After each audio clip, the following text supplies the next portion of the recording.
मैं आपको एक ऐसे भारतीय वैज्ञानिक के बारे में बताने जा रही हूँ जो प्रोटीन संरचना के क्षेत्र में उत्कृष्ट व्यक्ति थे। इनका नाम है जी.एन. रामाचंद्र। इनका जन्म 8 अक्टूबर 1922 को हुआ था। इनके पिता एक प्रोफेसर थे जो कि गणित में बेहद विद्वान थे बेहद विद्वान थे बेहद विद्वान थे इनकी माता का नाम लक्ष्मी तथा इनके पिता का नाम जी.आर. नारायण था। इनका जन्म दक्षिण भारत में समुद्री क्षेत्र पर कोचिनिंग गांव के पास में हुआ था। इनकी स्कूली शिक्षा के उपरांत मद्रास विद्यालय से भौतिक शास्त्र से B.S. ऑनर्स की उपाधि प्राप्त की इन्होंने। मैं आपको बताना चाहती हूँ जी.एन. रामाचंद्रन की शिक्षा दीक्षा के बारे में। जी.एन. रामाचंद्रन ने अपनी प्राथमिक शिक्षा स्थानीय स्कूल से प्राप्त की। उसके बाद उन्होंने जोसेफ कॉलेज तिरुचिरापल्ली से भौतिकी में स्नातक की डिग्री प्राप्त की। उनके पिता जोसेफ नारायण अय्यर की आदमिक इच्छा थी कि वे सिविल सर्विस में जाएं, लेकिन उनका झुकाव भौतिकी विज्ञान की तरफ होने के कारण उनका नामांकन बेंगलुरु के इंडियन इंस्टीट्यूट ऑफ साइंस में करवा दिया गया। जब G N. Ramachandran ji Indian Institute of Science में अध्ययन कर रहे थे, उस वक्त भारत के महान वैज्ञानिक सी.वी. रमन उस इंस्टीट्यूट के निर्देशक थे। जी.एन. रामाचंद्रन के ऊपर सी.वी. रमन का गहरा प्रभाव था। इसके अलावा उनके जीवन में लॉरेंस ब्रेगेन का भी प्रभावित अत्यंत थे। जी.एन. रामाचंद्रन के जीवनी के बारे में देखें। आप अपनी PhD की डिग्री हासिल करने के बाद वे बेंगलुरु के इंडियन इंस्टीट्यूट ऑफ साइंस के प्रोफेसर के रूप में रहे। बाद में मद्रास चले। मद्रास विश्वविद्यालय में उन्होंने भौतिकी के प्रोफेसर रहे। कुछ वर्षों के बाद वे फिर से बेंगलुरु वापस आ गए। सम्मान व पुरस्कार। महान वैज्ञानिक जी.एन. रामाचंद्रन को कोई नोबेल प्राइज तो नहीं मिला था, लेकिन मॉलिक्यूलर बायोफिजिक्स में उनका महत्वपूर्ण योगदान रहा है, जिसके लिए महान वैज्ञानिक जी.एन. रामाचंद्रन को कई सम्मान व पुरस्कार मिले। उन्हें रॉयल सोसाइटी लंदन में वर्ष 1977 में अपना फेलो नियुक्त किया गया।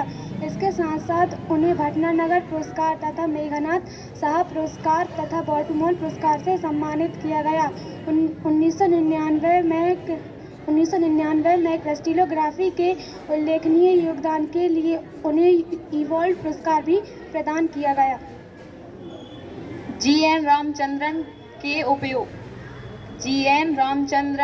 के योगदान। इन्होंने शरीर में पाए जाने वाले ऊतकों की संरचना का गहन अध्ययन किया। इनके प्रयासों का परिणाम यह था कि कोलागन्स में अणुओं की संरचना और व्यवस्था का पता लगाया गया।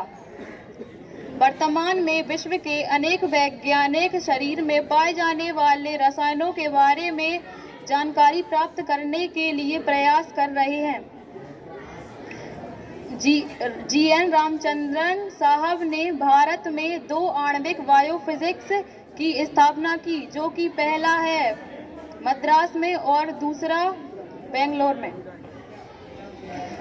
वर्तमान में यह दोनों आणविक बायोफिजिक्स केंद्र अंतर्राष्ट्रीय स्तर पर अपनी अलग पहचान बना चुके हैं। प्रोटीन की संरचना। प्रोटीन बहुलक होते हैं जो अमीनो अम्ल की लड़ियों से बने होते हैं। अकार्बनिक रासायनिक में संरचना का संबंध आणविक सूत्र से होता है, जैसे NaCl, MgCl2 आदि। प्रोटीन संरचना 4 प्रकार की होती है। प्रथम प्रोटीन संरचना, द्वितीयक प्रोटीन संरचना, तृतीयक प्रोटीन संरचना, चतुर्थ प्रोटीन संरचना। प्राथमिक संरचना। प्रथम प्रोटीन अम्ल को नाइट्रोजन सिरा अमीनो अम्ल कहते हैं, जबकि अंतिम अमीनो अम्ल को कार्बन सिरा अमीनो अम्ल कहते हैं। प्रोटीन लड़ी हमेशा फैली हुई दंड छड़ी जैसी रचना नहीं होती है, यह एक मुड़ी हुई रचना होती है, घूमती हुई सीढ़ी की तरह। वास्तव में प्रोटीन लड़ी का कुछ अंश कुंडलियों के रूप में मिलता है। प्रोटीन में केवल दक्षिणावर्ती कुंडलियां ही मिलती हैं। प्रोटीन की द्वितीयक संरचना। अन्य जगहों पर प्रोटीन की लड़ी दूसरी रूप में मुड़ी हुई होती है। यह प्रोटीन की द्वितीयक संरचना कहलाती है। यह घूमती हुई सीढ़ी का प्रतीक है। यह संरचना पॉलीपेप्टाइड श्रृंखला श्रृंखलित होकर व्यवस्थित रूप में होती है। इसमें पॉलीपेप्टाइड बंध के अतिरिक्त हाइड्रोजन बंध भी पाए जाते हैं। प्रोटीन की तृतीय संरचना। इस संरचना में पॉलीपेप्टाइड श्रृंखला मुड़कर कुंडलित होकर अपने ऊपर ही खोखले गोले का निर्माण कर लेती है। डाइसल्फाइड बंध व आयनिक बंध भी पाए जाते हैं। जैविक क्रियाकलापों के लिए प्रोटीन की प्रत्येक संरचना आवश्यक होती है। प्रोटीन की चतुष्क संरचना।